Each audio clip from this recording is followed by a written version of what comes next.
मित्रांनो, हा आहे तो होळीचा माळ, जिथे इतिहासाच्या पाऊलखुणा हा कार्यक्रम रंगणार आहे. मित्रांनो, आज थोडा लेट झाला कारण की पावसाने थोडा दगा दिला, कारण की पाऊस येणार नाही असं सगळ्यांनाच वाटत होतं, पण कुठून ढग जमा झाले आणि कुठून पाऊस आला हे कुणाला कळलंच नाही. सो त्यांची जरा तारांबळ उडाली आणि आता कार्यक्रम पुढे ढकलला आहे. 6 वाजता हा कार्यक्रम आहे. प्लॅनमध्ये थोडासा चेंज झालेला आहे. कार्यक्रम खरं तर इथे होणार होता होळीच्या माळावरती, पण आता तो जगदीश्वराच्या मंदिरात होणार आहे. सो तिकडे सगळ्यांना बोलवलेलं आहे यांनी. हे चला रे, हे काय त्या फोटोग्राफरला तर आपण एनकरेज केलं ना.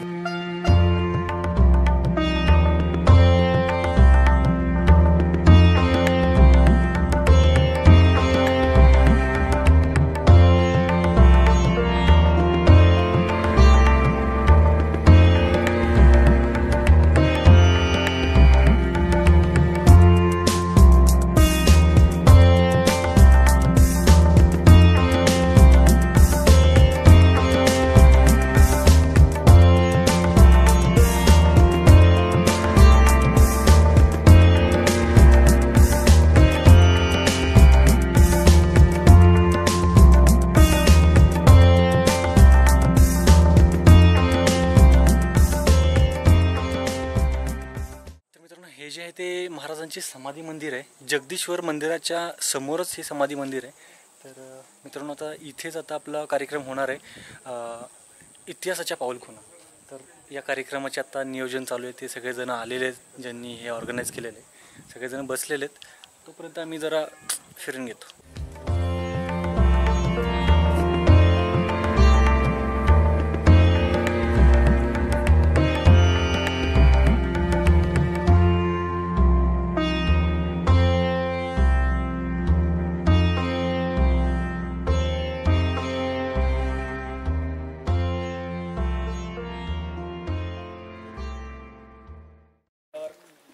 खरंच माहीत नव्हतं एवढा रिस्पॉन्स मिळाला. मला वाटलं तर 10-15 लोक आपली भेटायला येतील. अजूनही लोक येत आहेत. सर्वप्रथम सर्वांचं मनपूर्वक धन्यवाद देतो सगळ्यांना. इथं पुन्हा एकदा स्वागत करतो इतिहासाच्या पाऊलखुणाकडनं. वास्तविक या ग्रुपची सुरुवात म्हणा किंवा संकल्पना म्हणा साधारणतः 5 ऑगस्ट 2015 या दिवशी आम्ही उंबरखिंडीत भेटलो होतो. आणि एक नवा ग्रुप किंवा एक नवीन संस्था वगैरे असं काही आमच्या तेव्हा डोक्यात नव्हतं. मधल्या काही काळात म्हणा, एक दशकभर म्हणा किंवा असं काही कारणाने इतिहासामध्ये बऱ्याच मारामारा झाल्या, काही कारणं असतील त्याची. सो झालं असं की विदाऊट रेफरन्स अनेक गोष्टी आपल्याला फेसबुक, व्हॉट्सॲप या ठिकाणी फिरताना दिसतात, अजूनही दिसतात. अशा गोष्टींना कुठेतरी एक विरोध असावा, कारण होतं असं इतिहास आपला आहे. आपल्या पूर्वजांनी काहीतरी घडवून दाखवलं आणि इतिहासामध्ये दरवेळी मी म्हणतो तसं रक्त आणि तलवारच असतो असं नाही, अनेक गोष्टी असतात इतिहासात. तो इतिहास अनेक अंगाने, आर्थिक असेल, सामाजिक असेल, धार्मिक असेल, लढायांचा इतिहास असेल. हा इतिहास सप्रमाण संदर्भासहित पुढे यावा यासाठी आमचा नेहमी प्रयत्न असतो. आता इतिहासाच्या पाऊलखुणा ग्रुपवरती ॲक्टिव्ह किंवा हे किती जण आहेत मला कल्पना नाही, काही जण कारण परस्पर आले हे करून, पण तुम्ही आजवर ग्रुपवर एकही पोस्ट अशी बघितली नसेल की ज्याला संदर्भ नाही आहे. जर संदर्भ नसेल तर आम्ही 48 तासात कल्पना देतो आणि तो पोस्ट उडवून टाकतो. संदर्भ असल्याशिवाय आजवर ग्रुपवर कोणतीही पोस्ट आली नाही, यापुढेही येणार नाही. आणि ज्यांच्याकडे संदर्भ आहेत त्यांनी निश्चितपणे संदर्भासहित तिकडे मांडावं अशी आमची विनंती आहे. जास्तीत जास्त लोकांनी ग्रुपवरती लिहितं झालं पाहिजे. त्याशिवाय आपण आपला इतिहास जपल्याशिवाय काहीही होणार नाही, हे लक्षात घ्या. आपली सगळ्यांची ओळख करून घेऊ. त्यानंतर केदारराव फाळके आपल्याकडे आज आहेत. त्यांचं इथे ते आपले एक विचार मांडतील.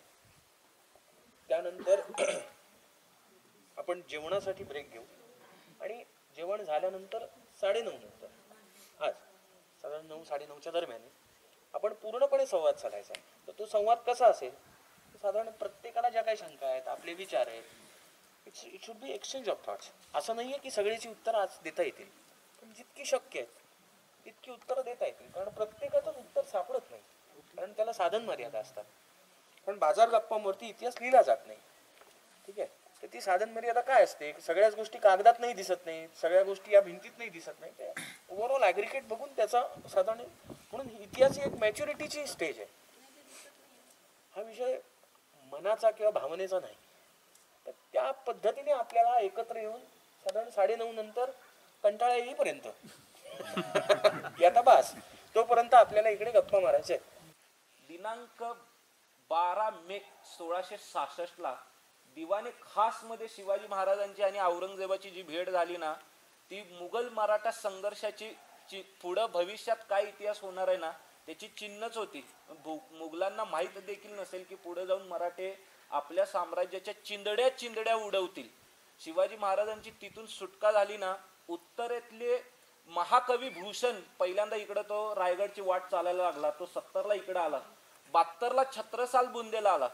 अजून एक आहे लाचितबर फुकन, त्यांनी गुवाहाटीवरून शिवाजी महाराजांची पत्रव्यवहार केला. तुमच्याकडे जर का विजयराव देशमुखांना 61 वर्ष पूर्ण झाली म्हणून त्यांच्यावरती एक ग्रंथ छापलाय, तो ग्रंथ तुम्हाला मिळाला ना, त्याच्यामध्ये एक लाचितबर फुकनचा एक लेख आहे बरं का.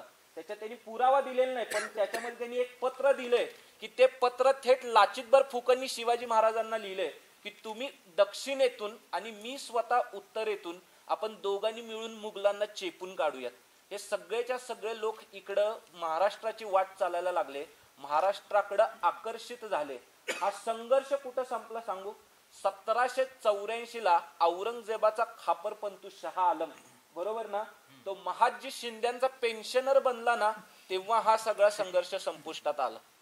त्यांनी औरंगजेबाचं मृत्यूपत्र आहे ते जदुनाथ सरकारांनी छापलंय. त्याच्या शेवटी त्यांनी काय दिलंय बघा, कोणत्याही राज्याचा एक मजबूत खांब असतो ना, ते त्याचं गुप्तहेर खातं. तुम्ही ॲबे बार्थलेमी कॅरे, सुरेंद्रनाथ सेनानी फॉरेन बायोग्राफीज ऑफ शिवाजी मध्ये त्याचा अकाउंट छापलाय, तो काढून बघा. त्याच्यामध्ये त्यांनी दिलंय शिवाजी महाराज त्यांच्या गुप्तहेर खात्यांवरती भरपूर पैसे खर्च करतात, हे लोक त्यांना इनपुट्स आणून देतात, मग त्याच्यावरनं शिवाजी महाराजांचे आउटपुट्स निघतात. मी एक क्षण गाफील राहिलो आग्र्यामध्ये, मी शिवाजीला जाऊन दिलं, त्याचा परिणाम ह्या वयामध्ये मी दिल्लीत आणि आग्र्यात गालिच्यांवरती लोळून नातवंड मांडीवरती खेळायला पाहिजे, तुम्ही कसा डोंगर दऱ्यांमधनं भटकतोय. जदुनाथ सरकारांचंच वाक्य सांगतो, त्यांनी सांगितलं नेपोलियनला जसा रशियन अल्सर झाला ना, तसं औरंगजेबाला मराठा अल्सर झाला आणि ह्या सह्याद्रीने त्याचा पाडाव घडवून आणला. आजपर्यंत इतिहासाकडे बघण्याचा लोकांचा दृष्टिकोन कसा आहे हे देखील एक बघा. हिंदुस्थानच्या जीवनचरित्राचा इतिहास ह्याच्यामध्ये फक्त काय पॉलिटिकल आणि वॉर मॅनेजमेंट एवढं येत नाही, त्याच्यामध्ये अनेक गोष्टी आहेत. ॲग्रेरियन सिस्टम, जमीन महसूल व्यवस्था, मराठ्यांच्या जमीन महसूल व्यवस्थेवरती कमीत कमी 2 ते 3 हजार पानांचा ग्रंथ तयार करता येईल एवढे कागदोपत्री पुरावे आपल्याकडे उपलब्ध आहेत. आहे का असं एखादं पुस्तक? एकही नाही. कुठं तर सभासदांनी दिलेली छोटीशी माहिती, अगदी माझ्या थेसिस मधून देखील का हा थेसिस एक कुणीही त्याच्यावरती काम केलेलं नाही. न्याय व्यवस्था, GT कुलकर्णींचा एक थेसिस सोडल्याच्या नंतर अनेक महजर त्याच्यानंतर उजेडात आलेले आहेत. महजर तर इतके अफलातून आहेत, तुम्ही एक एक महजर वाचायला लागलात ना, इथली समाज व्यवस्था कशी होती, लोक कशा पद्धतीने सगळ्या समाजामध्ये खालच्या थरापासून ते वरच्या थरापर्यंत इनइक्वॅलिटी होती का, हा खूप महत्वाचा प्रश्न आहे की इनइक्वॅलिटी होती का. ती जी हाजीर मजलसे असायची ना, हजर असलेले लोक, या सगळ्याच्या सगळ्या लोकांची नावं येतात, त्यांचं डेसिग्नेशन येतं, त्याच्यावरती त्यांचा शिक्का उठवलेला असतो. तो कुणबी असेल तर तिथं नांगर काढलेलं असतं, चिन्ह काढलेलं असतं. हे सगळं तुम्ही वाचलत ना की तुमच्या लक्षात येईल की महजरचं महत्व काय आहे. माझं नाव सचिन विद्याधर जोशी, मी पुण्याला राहतो आणि माझं शिक्षण म्हणजे मी BSc केमिस्ट्री केलं होतं, MSc केमिस्ट्री केलं, त्याच्यानंतर MA आर्किओलॉजी केलं मी, त्यानंतर माझी PhD ही किल्ल्यांमधली आहे. माझा एक रायगड या किल्ल्याकडे पाहण्याचा एक दृष्टिकोन वेगळा आहे. इतिहास हा तर आपल्याला सगळ्यांना माहिती आहे, त्या इतिहासामध्ये तसा फारसा काही बदल काही होणार नाही आहे, पण इतिहास हा जसा कागदपत्रांमधून सांगितला जातो तसाच इतिहास हा वास्तूंमधून सुद्धा दाखवला जाऊ शकतो. वास्तूसुद्धा एक पुरावे असतात आणि ते पुरावे फार म्हणजे थोडक्यात इतिहासकार जे असतात ते इतिहासकार वास्तूंवरती फार कमी भर देतात. आर्किओलॉजी किंवा पुरातत्वशास्त्र जे आहे ते पुरातत्वशास्त्र हेच शिकवतं की कागदोपत्री पुरावे म्हणजे उपलब्ध असलेले जागेवरचे पुरावे, अजून सायंटिफिक ॲनालिसिस, या सगळ्याचं करून आपण एक काहीतरी कन्क्लुजनला येऊ शकतो. एक आपण इथनं आत्ता पाहायला सुरुवात करू. साधारण परिसर एक तुम्हाला सांगतो रायगडचा. मागे सह्याद्रीची रांग दिसते तुम्हाला तिकडे पूर्ण, त्या रांगेवरती तिकडे तोरणा किल्ला आहे बघा. मागे तोरणा किल्ला आहे, तिकडे राजगड दिसतोय आपल्याला आणि ही सगळी सह्याद्रीची रांग आहे. त्या रांगेवरती कावळ्या किल्ला आहे, त्यानंतर रांगेच्या थोडंसं खाली आलात तर मंगळगड नावाचा किल्ला आहे. आता हा जर भाग आपण बघितला रायगडचा, तर रायगडच्या प्रभावळीमध्ये जवळजवळ 9 वेगवेगळे किल्ले येतात. प्रभावळ म्हणजे काय, तर एक किल्ला जो असतो त्या किल्ल्याच्या परिसरामध्ये त्याला प्रोटेक्ट करण्यासाठी जे आजूबाजूला किल्ले तयार केलेले जातात त्याला प्रभावळ असं म्हणतात. तर रायगडच्या प्रभावळीमध्ये 9 वेगवेगळे किल्ले येतात. तर त्याच्यामध्ये हा तोरणा आहे, लिंगाणा आहे, मंगळगड आहे, या बाजूला विश्रामगड मानगड आहे, त्यानंतर इकडे चांबरगड सोनगड किल्ले आहेत, इकडे पराळगडचा एक किल्ला आहे. तर असे हे सगळे रायगडच्या प्रभावळीतले किल्ले आहेत की रायगडला प्रोटेक्ट करण्यासाठी ह्या छोट्या छोट्या किल्ल्यांच्या चौक्या बनवल्या गेल्या आणि या चौक्यांच्या आधाराने हा रायगड प्रोटेक्ट केला गेला. कारण तसंही नैसर्गिकरित्या तुम्ही जर बघितलं तर देशावरनं रायगडावरती येणं हे प्रॅक्टिकली सहज शक्य नाही आहे. बरं, ही राजधानी महाराजांनी राजगडावरनं रायगडावर हलवण्यामागचं मुख्य कारण होतं म्हणजे पुरंदरचा तह होतो. तुम्ही माहिती आहे आपल्याला सगळ्यांना इतिहास. तर याच्यामध्ये प्रॉब्लेम असा झाला की त्यांना असं लक्षात आलं की जर पुरंदरपर्यंत येऊ शकतात हे, तर यांना राजगड काही लांब नाही आहे. त्याच्यामुळे अशावेळी राजधानी जिंकली जाऊ नये म्हणून ती सेफ कुठल्या ठिकाणी तरी हलवणं हे अत्यंत गरजेचं होतं. म्हणून त्यांनी या जागेची निवड केली. तुम्ही सॅटेलाईट इमेजमधनं जर रायगड किल्ला बघितलात ना, तर रायगडच्या बाजूनी पूर्ण मोठी दरी दिसते तुम्हाला आणि रायगड या मुख्य रांगेपासून थोडासा सुटावलेला दिसतो. म्हणजे देशावरनं कोणाला जर रायगड किल्ल्यावरती यायचं असेल, कुठलीही घाटवाट्याने उतरून यायचं असेल, तर जवळजवळ 600-750 मीटर उतरायला लागतं आणि त्याच्यानंतर 700 मीटर वरती चढायला लागतं. आज आपण रायगडला जे चढतो रायगड किल्ल्यावरती ते आपण एक तर पायऱ्यांपासून सुरुवात करतो, पण रायगडचा खरा जो पायथा आहे हा कोंझर नावाचं गाव तुम्हाला लागलं असेल खाली, त्या कोंझरपासून रायगड सुरू होतो आणि कोंझरपासून रायगडची उंची ही जवळजवळ 700 मीटर उंची आहे. पाचाड ही रायगडची माची आहे. पाचाडला कोट होता तिथे आणि हा बालेकिल्ला असं कागदपत्रातनं येणाऱ्या माहितीवरनं आपल्याला दिसतं आणि प्रॅक्टिकली तशा गोष्टी दिसतात या ठिकाणी. रायगडवर यायच्या वाटा आपण म्हणाल तर 2 वाटा आहेत. एक आत्ता आपण आलो महादरवाजानी आणि दुसरी इथे खालती नाणे दरवाजा आहे. नाणे दरवाजा हा महादरवाजाच्याच उंचीला आहे, फक्त तो पूर्वेकडे आहे त्या बाजूला. पण आत्ता महादरवाजाची वाट बंद आहे. शक्यतो कोणी त्या वाटेने ये जा करतच नाही आणि तिथे कडा तासलेला असल्यामुळे तिथे सहजासहजी जाता येत नाही. तर या 2 मुख्य वाटा गडावर येण्याच्या आहेत. शिवाय हा जो एरिया आहे आत्ता आपण जिथे आहोत, हा सगळा जो भाग आहे याला आपण राजवाडा असं म्हणतो. राजवाडा या शब्दाचा अर्थ एक समजून घ्या. राजवाडा म्हणजे फक्त राजाचा राहता वाडा म्हणजे राजवाडा नाही, तर राजवाडा म्हणजे हा एक मोठा कॉम्प्लेक्स आहे. हा इथे राण्यांचे महाल असतील. आता ठीक आहे, आपण याच्यावरती पुढे चर्चा करू त्यांना राण्यांचे महाल म्हणायचे का नाही. राण्यांचे महाल आहेत, महाराजांचा राहता वाडा आहे, ही खालती ही अष्टप्रधान मंडळाची ऑफिसेस आहेत, अष्टप्रधान मंडळाची घरं आहेत मागच्या बाजूला, त्यानंतर मनोरे, हा सगळा जो भाग आहे किंवा अगदी नगरखान्यापर्यंतचा या सगळ्या भागाला आपण राजवाडा म्हणतो. आणि या सगळ्या याचा राजवाड्याचा प्रासाद म्हणून तिकडच्या शिलालेखामध्ये उल्लेखही केलेला आहे आणि शिवाजी महाराजांच्या राहत्या घराला सदन असा उल्लेख त्या शिलालेखामध्ये आहे. जो जगदीश्वराला शिलालेख आहे तिथे गेल्यावर त्याबद्दलही सांगेन मी. तर या सगळ्या राजवाड्याला जे एंट्रन्स आहेत ते 3 दिसतात आपल्याला. हा एक मेणा दरवाजा दिसतो, पालखी दरवाजा तिकडे दिसतो आपल्याला आणि एक नगारखाना. हे 3 मेन एंट्रन्स या सगळ्या एरियामध्ये येण्यासाठी केलेले. आता यातला सर्वात महत्त्वाचा एक भाग लक्षात घेण्यासारखा म्हणजे आहे की एक थोडंसं आपण भावनिक होतो आणि इथे ज्या वास्तू बांधलेल्या आहेत त्या सगळ्या वास्तू शिवकालीन आहेत असं समजून आपण त्याच्याकडे बघायला जातो. पण रायगडचा तुम्ही इतिहास जर बघितलात थोडा, अगदी काय संक्षिप्त इतिहास जर बघितला, तर जेव्हा संभाजी महाराजांकडनं रायगड गेला 1689 ते जवळजवळ 1741 पर्यंत 31 पर्यंत हा किल्ला मुघलांकडे आधी आणि त्याच्यानंतर सिद्धीकडे होता. आता जवळजवळ 41 वर्ष हा किल्ला परकीयांकडे होता. त्यांनी इथे असलेल्या सगळ्या वास्तू तशाच्या तशा ठेवल्या असतील का याचा आपण साधा विचार करायला पाहिजे. त्यांनी किल्ला घेतल्यावर पहिले तो काय तोडणार, तर राजाची प्रशस्ती असेल, राजाशी संबंधित ज्या काही गोष्टी असतील त्या तोडणार, धार्मिक स्थळं असतील ती तोडणार. पण वास्तू ज्या आहेत त्या वास्तू ते तोडफोड करत नाहीत. फारशा वास्तू थोडी डागडुजी करून ते परत वापरल्या जातात. तर या मधल्या काळामध्ये किल्ला जवळजवळ 41 वर्ष मराठ्यांकडे नव्हता. याच्यानंतर जेव्हा पेशव्यांकडे किल्ला आला तो 1818 पर्यंत होता.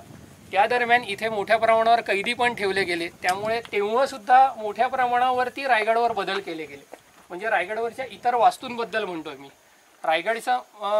रायगडचं मुख्य सिंहासनाची जी जागा आहे ती जगदीश्वर मंदिर असेल किंवा शिरकाई मंदिर असेल, ह्या ठिकाणी काही फारसे बदल केले गेले नाही.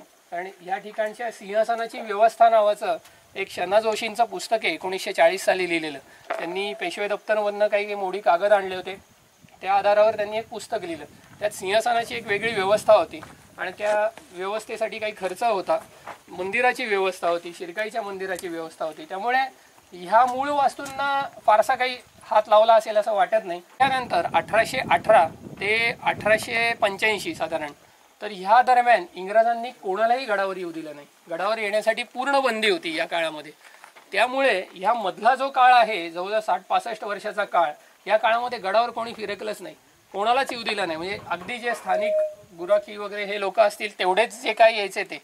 पण त्यानंतर 1885ला जेव्हा टेम्पल इथे वरती आला, तेव्हा जी काय त्यांची वर्णनं आहे, तिथे किती झाडी वाढली होती, सिंहासनाच्या जागेवर सुद्धा खूप मोठ्या प्रमाणावर झाडी वाढलेली होती, ती वर्णनं आपल्याकडे उपलब्ध आहेत अजून. तर एवढा मधल्या वर्षाचा काळ गेलेला आहे.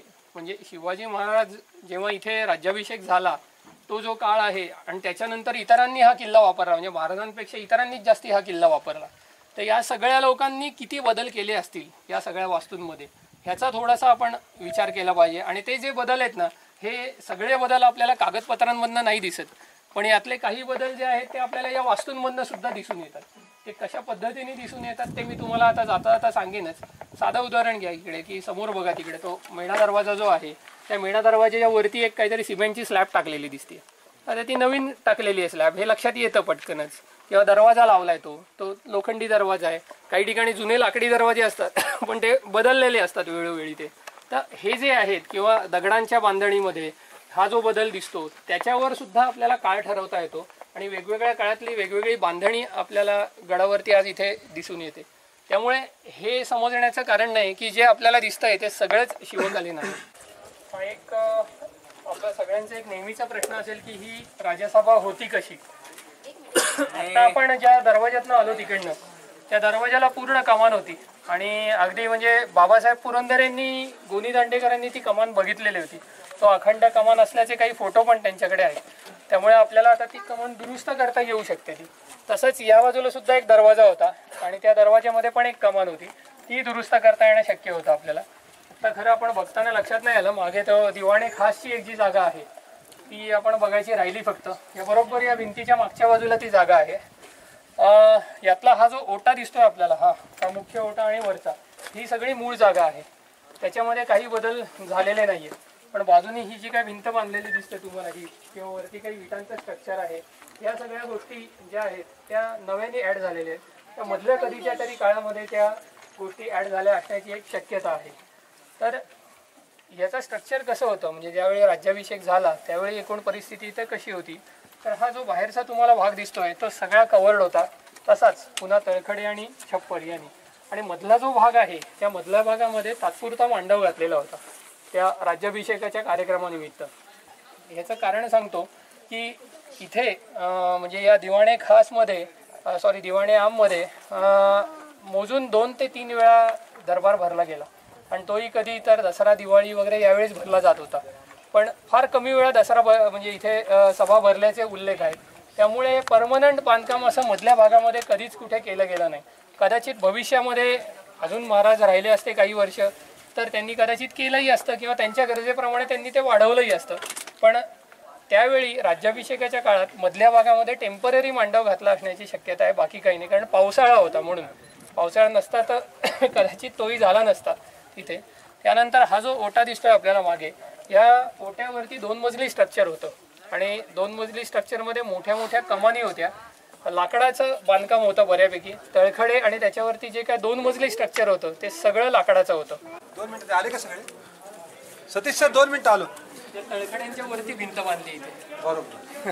त्यांच्या वरती मग हे जे अवशेष अजून आहेत ना, हे काय बघ ना, हे तळखडे दिसले का हे सगळे, त्याच्यावर ही भिंत बांधली आहे. म्हणजे ते नंतर बांधलेली आहे ना भिंत. छप्पर असणार आहे. मग तेच सांगतो ना, 2 मजली होतं हे. आणि रात्री सर ते हातळलं, म्हणजे जो वितळलेला दगड विषय तो मागे आहे ना, खालून जावं लागेल, खालून जावं लागेल मला वाटतं. कुशावरचं जे माथावर सुद्धा असे म्हणजे काय काय दगड आहेत की लोक म्हणतात की ते